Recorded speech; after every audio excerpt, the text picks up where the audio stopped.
Hello dear students, welcome back to rankers day. This is Gaurav और आज हम लोग top 5 most expected question series में आइसोमेरिज्म डिस्कस करने वाले हैं। हम लोग जानते हैं कि आइसोमेरिज्म बेसिकली दो पार्ट में पढ़ा जाता है, स्ट्रक्चरल आइसोमेरिज्म और stereo isomerism. Structural isomerism as compare to stereo उतना इंपॉर्टेंट नहीं होता है। इसमें कुछ 5-6 क्लासेस होते हैं, chain, position, function, meta, tauto और रिंग चेन आइसोमर्स।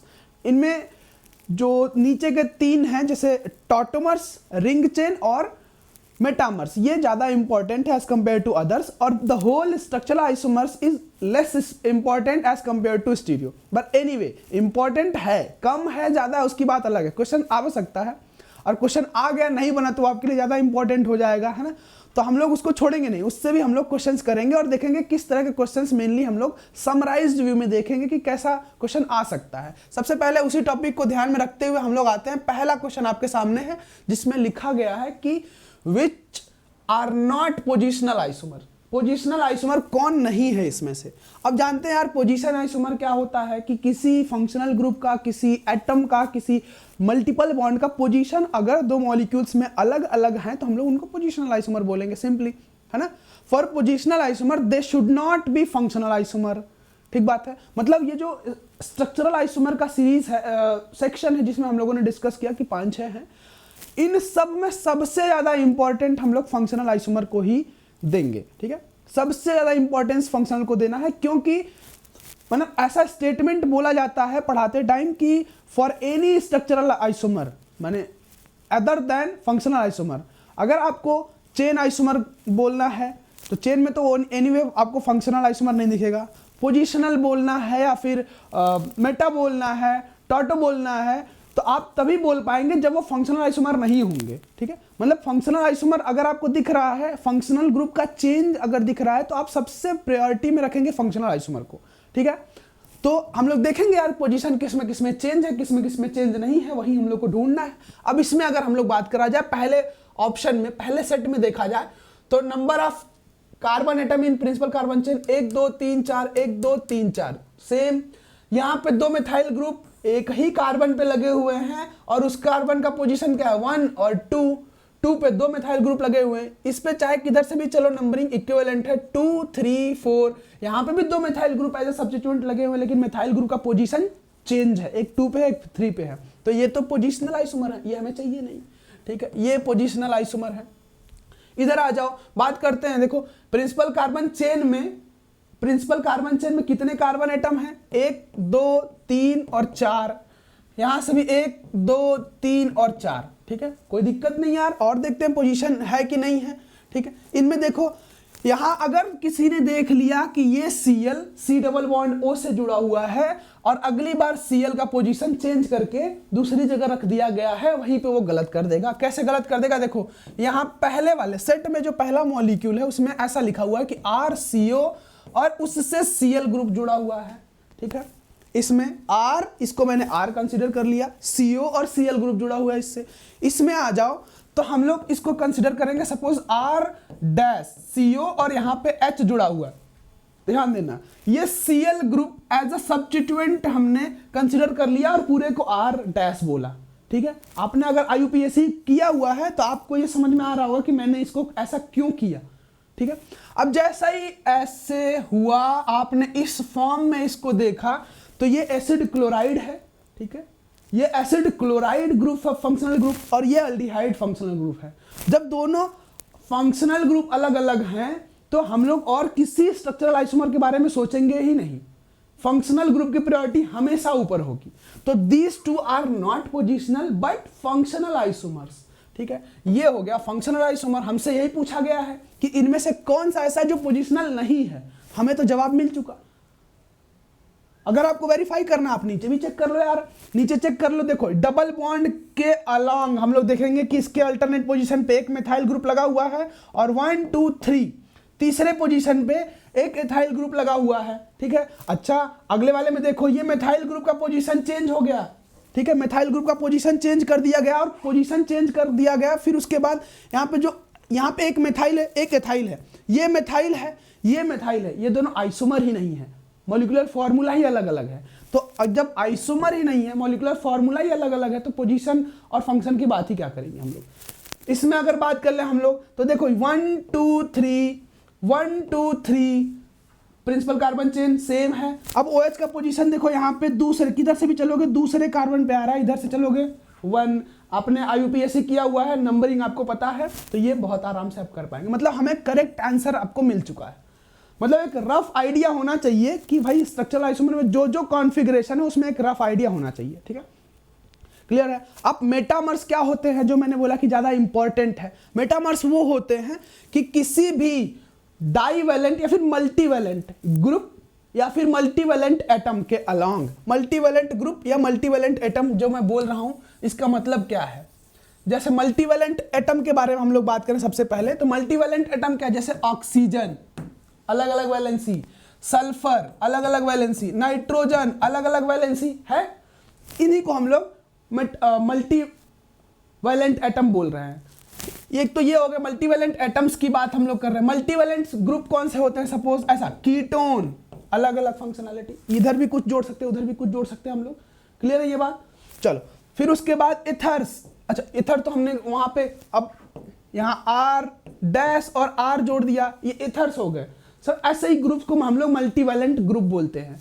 अब मल्टीवैलेंट एटम या मल्टीवैलेंट ग्रुप के अलोंग अलग अलग फंक्शनैलिटी होना मेटामर्स कहलाता है, ठीक है। सपोज मैंने यहां पे लिखा हुआ है कि CH3O और ऐसे लिख दिया हम लोगों ने कि C, या फिर ये समझो CH3 नहीं C2H5 समझो, C2H5 और इधर लिख दिया C2H5, एक मॉलिक्यूल ये दे दिया और अगले बार दे दिया कि भाई CH3O और C3H7 ऐसा दे दिया, ठीक है, ये दे दिया। अब इन दोनों में रिलेशन पूछा जाए तो हम लोग क्या देख रहे हैं कि इस ऑक्सीजन एटम के अलोंग जो कि मल्टीवैलेंट है, यहां पे एक साइड मिथाइल था, अगली बार इथाइल हो गया है, मॉलिक्यूलर फॉर्मूला सेम है, सब कुछ सेम है, और इधर जो था प्रोपाइल ग्रुप था, इधर इथाइल हो गया है, दोनों अल्काइल ग्रुपिंग चेंज हो गई है। ध्यान रहे मेटामर्स के लिए हम लोग को दोनों ही अल्काइल ग्रुपिंग चेंज करना है। अगर हम दो मॉलिक्यूल्स का मेटामर्स देख रहे हैं, चेक करें कि ये मेटामर्स है कि नहीं है, तो वो दोनों अल्काइल ग्रुपिंग चेंज होना चाहिए, दोनों के दोनों, एक चेंज होने से नहीं, दोनों के दोनों चेंज होना चाहिए, ठीक बात है। मेटामर्स हो गए। टॉटोमर्स, टॉटोमर्स में सबसे ज्यादा इंपॉर्टेंट है कीटोइनॉल टॉटोमेरिज्म। अब कीटोइनॉल टॉटोमेरिज्म आप लोग बहुत अच्छे से जानते हैं, हर जगह बहुत अच्छे से पढ़ाया जाता है, आई नो, ठीक है, क्योंकि वो most important structural isomer most important topic है। चलो हम लोग आगे बढ़ते हैं और देखते हैं कि भाई आइसोमर से और कैसे सवाल आते हैं। दूसरा सवाल हम लोग का ईथेन के कॉन्फर्मेशन से आता है। हमारे सिलेबस में क्या है, ईथेन का कॉन्फर्मेशन, एन प्रोपेन का कॉन्फर्मेशन और एन ब्यूटेन का कॉन्फर्मेशन, ये हमारे सिलेबस में काफी इंपॉर्टेंट है। बाकी कॉन्फर्मेशन तो और भी आगे अगर आप पढ़ना चाहें तो है ही है, ठीक है। यहां पे दिया हुआ है कि the most stable conformation of two methyl propane, ठीक है, 2-मेथाइल प्रोपेन का कॉन्फर्मेशन कैसा होगा, 2-मेथाइल 1 2 3 और यहां पे एक कार्बन लगा होगा, ठीक है। बाकी वैलेंसीज तो आप जानते ही हैं, CH3 यहां पे एक H होगा, ये भी CH3 होगा, ठीक है। अब किसी दो एटम को पकड़ लो, किसी दो कार्बन एटम को पकड़ लो, उनके अलाउंग हम लोग ड्रॉ कर देंगे। यहां पे जब नहीं बताया गया है 2-मेथाइल प्रोपेन, जब नहीं बताया गया किस बॉन्ड के अलाउंग, तो हम लोग किसी भी बॉन्ड, यहां पे सारे कार्बन बॉन्ड आइडेंटिकल हैं, तो पकड़ लेंगे हम लोग यार कि कार्बन कार्बन, इनका न्यूमैन प्रोजेक्शन हम लोग ड्रॉ करते हैं। फ्रंट कार्बन को हम लोग दिखाते हैं कि वो डॉट से, और बैक कार्बन को दिखाते हैं हम लोग सर्किल से। फ्रंट कार्बन ऐसा समझ लो, यहाँ फ्रंट कार्बन और ये बैक कार्बन। अब इनकी वैलेंसी हमने सपोज इसी बॉन्ड को ले लिया, तो यहाँ फ्रंट कार्बन पे क्या है, 3 हाइड्रोजन है, ठीक है, 3 हाइड्रोजन है, ऐसा समझ, ये 3 हाइड्रोजन जोड़ दिया। अब बैक कार्बन पे क्या है, एक मिथाइल और एक हाइड्रोजन, ये तीनों हाइड्रोजन, यहां पे मिथाइल ग्रुप, यहां पे भी मिथाइल ग्रुप और ये हाइड्रोजन, ये हो गया इसका कॉन्फर्मेशन।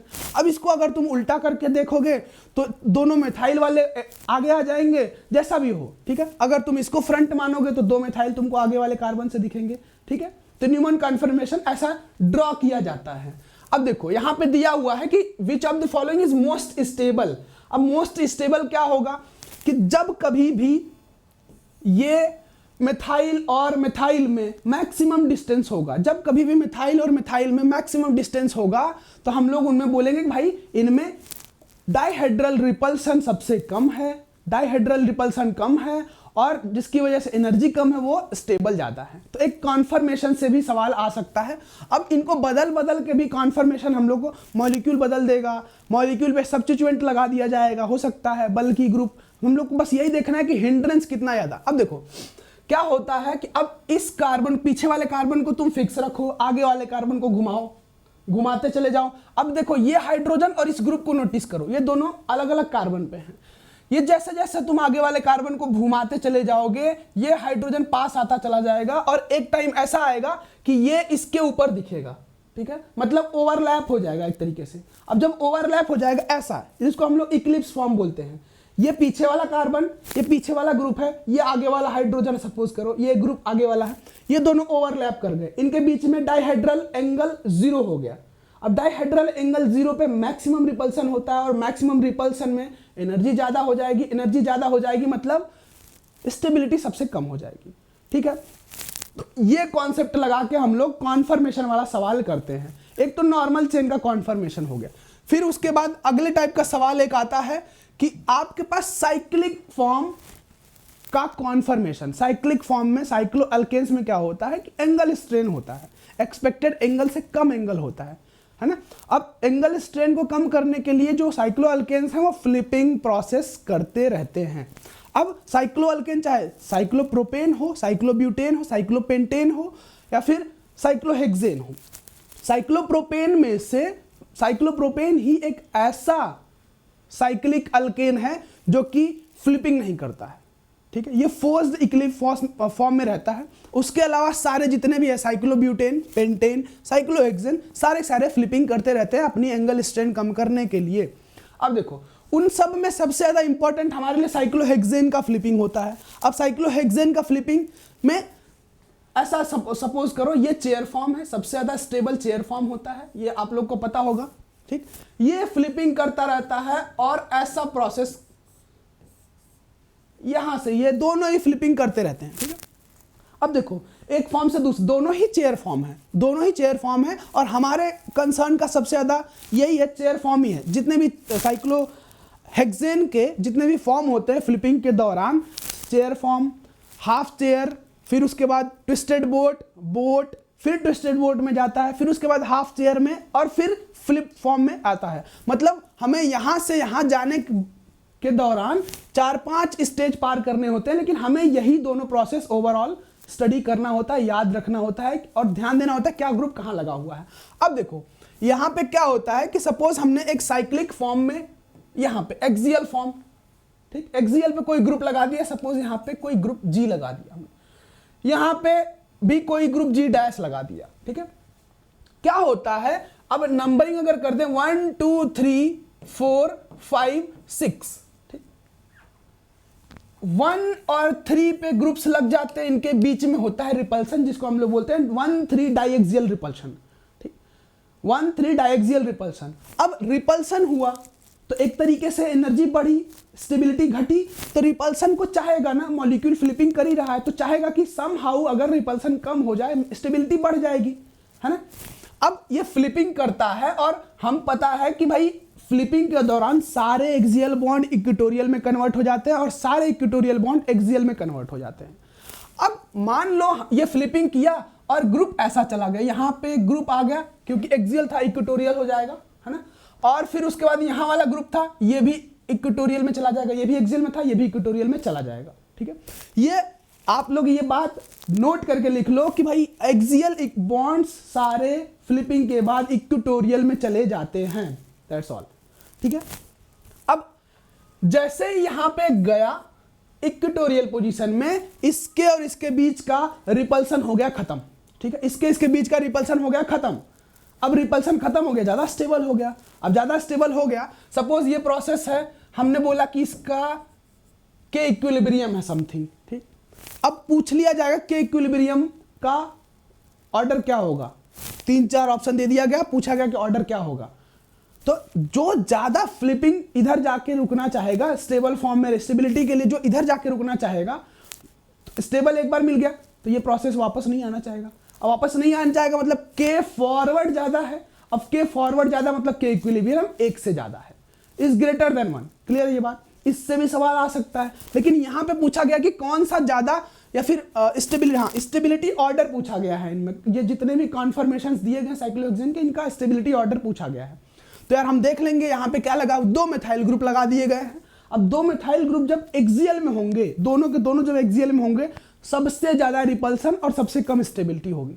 तो देखो दोनों के दोनों एक्सियल में कहाँ है, एक्सियल लेकिन ये इक्वेटोरियल, एक्सियल लेकिन ये इक्वेटोरियल, यहाँ इक्वेटोरियल यहाँ इक्वेटोरियल नहीं, एक्सियल और ये भी एक्सियल, इनमें सबसे ज्यादा रिपल्सन है 1,3 डाइएक्सियल रिपल्सन, और सबसे ज्यादा रिपल्सन होने की वजह से एनर्जी सबसे ज्यादा और स्टेबिलिटी सबसे कम है। स्टेबिलिटी सबसे कम, चौथा वाले का स्टेबिलिटी सबसे कम है। किधर है देखो, कौन से वाले ऑप्शन में है चौथा वाले का स्टेबिलिटी सबसे कम? एक तो यहाँ है, एक यहाँ, एक यहाँ है। तो चलो एक ऑप्शन तो पहले सॉर्ट आउट हो गया। अब अगर ऐसा हो पाए कि दोनों ग्रुप इक्वेटोरियल में आ जाए समहाउ, तो हमारे लिए तो अच्छी बात है, वो सबसे ज्यादा स्टेबल होंगे। अब ऐसा ढूंढ लो कि दोनों ग्रुप इक्वेटोरियल में, तो यहाँ पे देखो मिथाइल मिथाइल दोनों इक्वेटोरियल में है, मतलब तीसरा वाले का स्टेबिलिटी सबसे ज्यादा होगा। तो तीसरा वाले का स्टेबिलिटी सबसे ज्यादा और चौथे वाले का सबसे कम, ऐसा किसमें है? तीसरा वाले का स्टेबिलिटी सबसे ज्यादा यहाँ पे है और चौथे वाले का सबसे कम। तो ये करेक्ट आंसर है, और इन दोनों को हम लोग तीनों को हटा देंगे। ठीक है, मतलब जो रिपल्सन क्रिएट करने वाले ग्रुप है उनको हम लोग हमेशा बल्कि ग्रुप को इक्वेटोरियल पोजीशन पे रखते हैं ज्यादा स्टेबिलिटी गेन करने के लिए। ठीक है, अब दूसरे टाइप का सवाल हम लोग अब अंदर जाएंगे स्टीरियो आइसोमर के। स्टीरियो आइसोमर में जाते ही हम लोग एब्सोल्यूट कॉन्फ़िगरेशन के बारे में सीखते हैं, और जो कि एक की चेन है स्टीरियो आइसोमर सीखने के लिए, क्योंकि सारी बातें हम लोग वहाँ पे कॉन्फ़िगरेशन के टर्म में बात करते हैं कि इसका कॉन्फ़िगरेशन R है, इसका मिरर इमेज S हो जाएगा, S है तो R हो जाएगा। एंड अब देखो यहाँ पे बोला गया है कि इस कंपाउंड का, गिवन कंपाउंड का आपको नोमेनक्लेचर लिखना है। नोमेनक्लेचर एज इन कि आपको बताना है कि 2 पोजीशन पे S है, 3 पोजीशन पे R है कि क्या, ऐसे करके। अब कहीं कहीं लिखा है 2 3, कहीं कहीं लिखा है 3 4, मतलब आपको पता होना चाहिए कि कौन सा कार्बन का पोजीशन कौन सा 2 है कि 3 है, मतलब आपको नंबरिंग आनी चाहिए। और नंबरिंग तो हम लोग IUPAC में सीखे थे। अब देखो यहाँ पे हम लोग नंबरिंग पता है, हम जानते हैं कि आप लोग को पता है नंबरिंग, तो हम इसलिए यहाँ से नंबरिंग कर देंगे 3 और यहाँ चला जाएगा 4, ये 5। ठीक बात, हो गया नंबरिंग। अब इस 2 और 3 का हम लोगों को RS बताना है, मतलब जहां जहां 3 4 है उसको तो काट दो पहले, 3 4 तो होगा ही नहीं। ये कायरल सेंटर, ये कायरल सेंटर 2 3 है, इन दोनों में से ही कुछ होगा। अब हम लोग देख लेंगे कायरल सेंटर। अब हमें CIP रूल के हिसाब से RS कॉन्फ़िगरेशन निकालना होता है। CIP रूल कहता है कि 1 से 2 और 2 से 3 जाते टाइम जो भी रोटेशन हो तुम्हारा, अगर क्लॉकवाइज हो तो R कॉन्फ़िगरेशन, अगर एंटी क्लॉकवाइज हो तो S कॉन्फ़िगरेशन। ठीक है, अब CIP रूल में 1 2 3 क्या होता है, CIP रूल एक बार पढ़ना, उसमें पता चल जाएगा कि भाई 1 2 3 प्रायोरिटी कैसे डिसाइड करते हैं, एटॉमिक नंबर के हिसाब से डिसाइड करते हैं। ठीक है, एटॉमिक नंबर ज़्यादा, पहले एटम का एटॉमिक नंबर ज़्यादा, उसको प्रायोरिटी 1 दे देंगे। वहाँ पे बात नहीं बनी, हम लोग दूसरे एटम पे मूव करेंगे दोनों ग्रुप के। ठीक है, ऐसा करके। अब देखो यहाँ पे हम लोग इस कायरल सेंटर को ऐसे ले आओ, यहाँ पे बाहर निकालो, ये कार्बन समझो, और सपोज करो कि यहाँ पे ये लगा हुआ है CH2OH, बाहर एबव द प्लेन आया है C2H5, और प्लेन में एक यहाँ पे ये वाला ग्रुप लगा हुआ है जिसको हम लोग डिनोट कर देंगे कि चल इसको हम लोग दे देते हैं कि R दे दो, R नोमेनक्लेचर दे दो इसको, और यहाँ पे ये CH3 है। ठीक है, CH3 मतलब हमें पता है कि CH3 से ज़्यादा उसका प्रायोरिटी है और C2H5 से भी ज़्यादा प्रायोरिटी है। अब नंबरिंग CIP के हिसाब से हम लोग इसका अगर देने लग जाए तो इसका नंबरिंग हो जाएगा 1, इसको दे देंगे हम लोग 2, क्योंकि देखो यहाँ पे बहुत बल्कि ग्रुप है तो एटॉमिक नंबर ज़्यादा ही होगा, C2H5 से CH3 से ज़्यादा ही होगा। ठीक है, मूव करते जाएंगे तो 2 होगा, यहाँ पे 3 हो गया, इसका 4 हो गया। ठीक है, अब CIP रूल ये भी कहता है कि 1 2 3 का डायरेक्शन तो ठीक है, लेकिन उससे पहले एक काम और करना है कि चौथी प्रायोरिटी को हम लोग को बिलो द प्लेन अपने से एकदम दूर भेज देना है, उसके बाद 1 2 3 में डायरेक्शन देखना है। अब चौथी प्रायोरिटी तो हमारी प्लेन में है, हमें चाहिए कहाँ, यहाँ। ठीक है, तो कोई भी कॉन्फ़िगरेशन में इवन टाइम्स स्विचिंग करने पे, इवन एक्सचेंज करने पे हम लोग को कॉन्फ़िगरेशन में कोई चेंज नहीं होता है। ठीक है, ये पॉइंट्स हैं स्टीरियोकेमिस्ट्री के जो कि आपको डायरेक्ट बताए जाते हैं। ठीक है, डायरेक्ट बताए जाते हैं, याद करने के लिए टाइम बचता है, बाकी इसका एक्सप्लेनेशन भी होता है। ठीक है, मैं यहाँ पे आपको पॉइंट बता रहा हूँ कि इवन एक्सचेंज के बाद मॉलिक्यूल चेंज नहीं होता है, ऑड एक्सचेंज के बाद मॉलिक्यूल चेंज हो जाता है। इवन एक्सचेंज करने का मतलब क्या है, सपोज ये 4 है, हम लोगों ने इसको 4 जहां चाहिए हमने वहां भेज दिया, ठीक है। तो चलो यार हम 4 को भेज देते हैं। अब हम लोग 1 2 3 के टर्म में बात करते हैं ना, मिथाइल को हटा दो और C2H5 को हटा दो। इसका प्रायोरिटी 1 था, इसका 4 था, हम लोग एक्सचेंज कर दिए। अब 1 को यहां ला दिए और 4 को यहां रख दिए, 4 अपनी जगह चला गया जहां चाहिए, एक एक्सचेंज हो गया। ये दूसरा एक्सचेंज आप किसी के साथ भी कर सकते हैं, इन दोनों के साथ भी कर सकते हो, इन दोनों के साथ भी कर सकते हो, बस ये 4 तो वहीं चाहिए हमें, ठीक है। ऐसा नहीं है कि जिसको चेंज कर दिया उसको नहीं करना है, नहीं, किसी को भी कर दो, किसी को भी कर दो, बचे हुए किसी को भी कर दो। तो हम लोग चलो इसको भी चेंज कर लेते हैं, इन दोनों को एक्सचेंज कर लेते हैं, यहाँ 3 कर दिए, यहाँ 1 कर दिए, यहाँ 3 कर दिए, यहाँ 1 कर दिया, ठीक है, ऐसा हो गया। अब हम लोग देखेंगे 1 2 3 जाएंगे और डायरेक्शन देखेंगे, 1 2 2 और 2 2 3 जाने में जो कॉन्फ़िगरेशन आया, 1 2 2 और 2 2 3 जाने में जो कॉन्फ़िगरेशन आया, हम लोग उसको बोलेंगे, ये क्या है, क्लॉकवाइज। ये क्या है, क्लॉकवाइज। तो हम लोग इसको बोलेंगे कि भाई ये आर है, ठीक है, ये आर है। क्लियर है ये बात, क्लॉकवाइज डायरेक्शन है तो हम लोग आर इसको बोलेंगे। क्लियर है ये, सही है ना। हाँ, अब माने 2 का आर हमें मिलेगा। अब देख लो 2 में आर कहाँ है, यहाँ है 2 पे आर, तो पहला ऑप्शन करेक्ट है, ठीक है। तो यहाँ पे कई सारे कॉन्सेप्ट लग गए यार। पहला आपको नंबरिंग आनी चाहिए, दूसरा आपको CIP रूल आना चाहिए, तीसरा आपको RS कॉन्फ़िगरेशन के बारे में भी आइडिया होना चाहिए, ठीक। चल अगला सवाल स्टीरियोकेमिस्ट्री का। अब हम लोग इंटर कर रहे हैं स्टीरियोकेमिस्ट्री में। पूछा गया है कि ये गिवन मॉलिक्यूल में कितने पेयर्स ऑफ डायस्टीरियोमर्स होंगे, कितने पेयर्स ऑफ डायस्टीरियोमर होंगे। डायस्टीरियोमर एनंसियोमर का सबसे आसान तरीका होता है, आप इनको फिशर प्रोजेक्शन में ड्रॉ कर लीजिए। फिशर प्रोजेक्शन में ड्रॉ करने से सब कुछ क्लियरली दिखने लगता है। जैसे कि देखो इस मॉलिक्यूल को अगर मैं करूंगा तो कैसे करूंगा, फिशर प्रोजेक्शन में 1 2 3 4 5 कार्बन है, एक तो यहाँ पे CH3, यहाँ पे भी CH3 और 3 कार्बन यहाँ बीच में होंगे, ठीक है। और तीनों पे, एक पे PH लगा हुआ है, यहाँ भी PH, बीच में मिथाइल लगा हुआ है।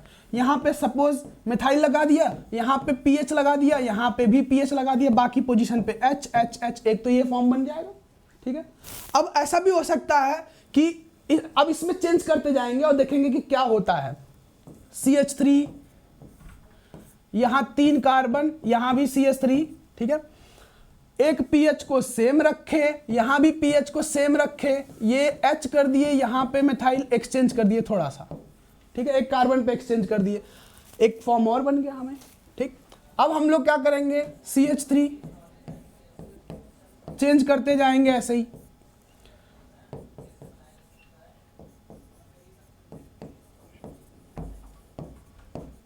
ऐसा भी तो हो सकता है ना।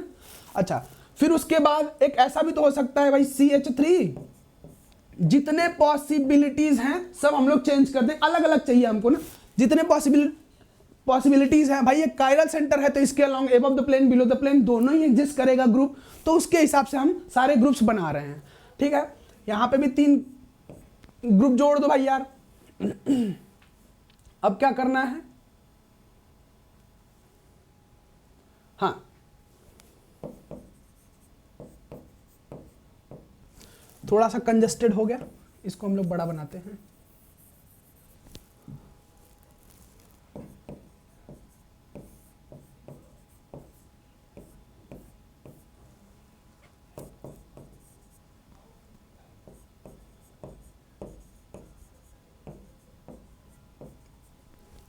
क्या तुम्हें ये दोनों मॉलिक्यूल अलग अलग लग रहे हैं? अगर ऐसा सोचा तुमने कि भाई ये राइट साइड में और इस बार लेफ्ट साइड में, अगर ऐसा सोचा आपने तो बिल्कुल गलत सोचा। ये दोनों अलग अलग मॉलिक्यूल नहीं है। इसमें क्या होगा कि ये आपके पास एक प्लेन ऑफ सिमेट्री है, मतलब ये कंपाउंड मेजो है और मेजो के मिरर इमेजेस आइडेंटिकल होते हैं। ये दोनों एक दूसरे के मिरर इमेज ही तो हैं। अब मेजो के मिरर इमेजेस आइडेंटिकल होते हैं, मतलब ये अलग कंपाउंड नहीं है, ये सेम ही है। और इसको जानने का तरीका है कि भाई प्लेन में किसी फिशर प्रोजेक्शन को रोटेट करने से मॉलिक्यूल चेंज नहीं होता है। इसको पकड़ के 180 डिग्री रोटेट कर दो, वही मॉलिक्यूल मिल जाएगा, है ना, वही मॉलिक्यूल मिल जाएगा। तो ये अलग अलग कंपाउंड तो नहीं है, तो इसको हम लोग ड्रॉ नहीं करेंगे। जो जितने तरीके से मिस्टेक्स हो सकते हैं वो सब हम लोग देख रहे हैं। अब देखो, हमने एक पीएच को यहां पहले तीनों को एक साइड रखा, इन दोनों को एक साइड रखा, इसको चेंज कर दिया, ठीक है, मिथाइल ग्रुप ये वाला, ठीक। अब इसका हमने मिरर इमेज ड्रॉ किया। अब बताओ कि क्या ये मॉलिक्यूल दोनों अलग अलग हैं या फिर सेम हैं? ये क्या मिरर इमेज है? मिरर इमेज है।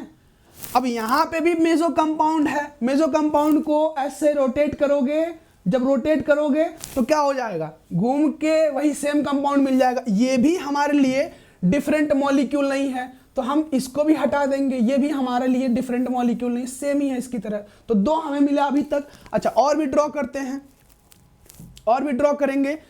CH3,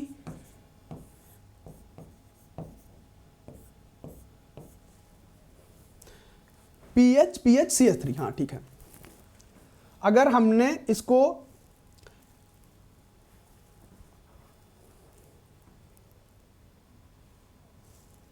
PH CH3 और यहां पे H कर दिया, यहां पे PH कर दिया। अब बताओ, ये H, यहां पे H, इन तीनों में से कोई रिपीट होता नजर आ रहा है? कोई नजर आ रहा है रिपीट होता? किसी को भी घुमा फिरा लो, ऐसा कंपाउंड नहीं मिलेगा, ठीक। अब इसी का मिरर इमेज ड्रॉ करो। इसमें POS वगैरह नहीं है, POS नहीं है, प्लेन ऑफ सिमेट्री नहीं है, सेंटर ऑफ सिमेट्री नहीं है, कुछ भी नहीं है। अब इसका मिरर इमेज हम लोग ड्रॉ करेंगे, वो डिफरेंट मॉलिक्यूल होगा। मिरर इमेज जिसमें भी होगा, यानी मेसो कंपाउंड और मेसो कंपाउंड के मिरर इमेजेस आइडेंटिकल होते हैं। इसलिए हमने दोनों का मिरर इमेज बारी बारी बनाया और आपको दिखाया कि भाई ये दोनों आइडेंटिकल है। अगर ऐसे सोच रहे हो तो गलत है।